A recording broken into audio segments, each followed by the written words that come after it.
Lots of people say there's no evidence for God. Well, we're going to knock that one out in 3. I'm just going to have to keep it simple, throw in the old 1-2 combo, get in and out real quick, and let you fine folks chat all about it, okay? Punch 1 I'm going to call the info uppercut. When's the last time you walked into a library and asked, hey, where are all the books that have been written by mindless products of natural laws? The librarian would probably laugh at you and tell you that no such books exist. They don't exist because they can't exist. Why not? Because first of all, it's just common sense. The words that form the message in books always originate from a person with a brain. Or to say it a bit more scientifically, the message of the book, the purpose, comes to be understood by the orderly placement of the words, design, and information. Ah, information. Now, anytime we find info, these basic laws always apply. What? Number 1, matter doesn't spontaneously produce information. Number 2, only a mental source, intelligence, can generate new creative information. In other words, just like those books that couldn't originate without a mind, neither could life. Why not, you ask? Because we know that DNA contains information. Therefore, the laws of information science apply, which means the information in DNA couldn't have spontaneously generated, and that a mind is behind the information. Period. What?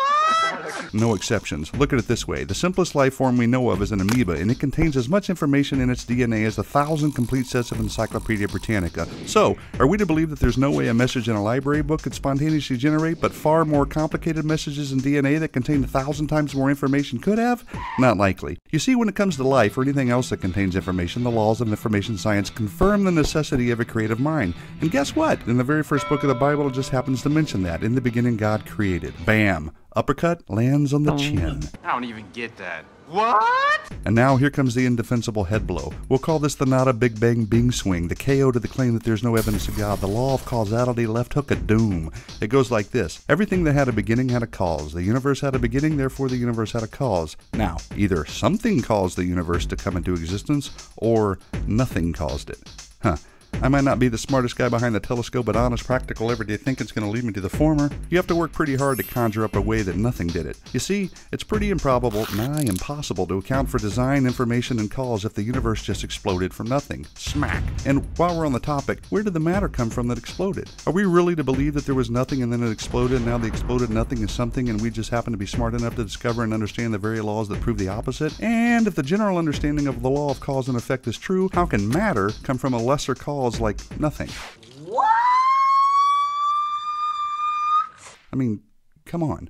I don't have a bunch of letters after my name, but even a monkey knows better. And yeah, I snuck in a couple of extra jabs in there, so sue me.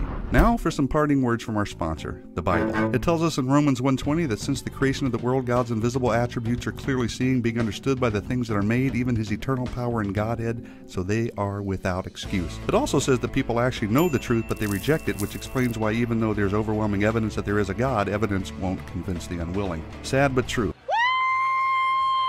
So there you have it. With just a couple of meaningful blows, the claim that there is no evidence for God is down for the count, mi amigos. In other words, it's been debunked. Adios.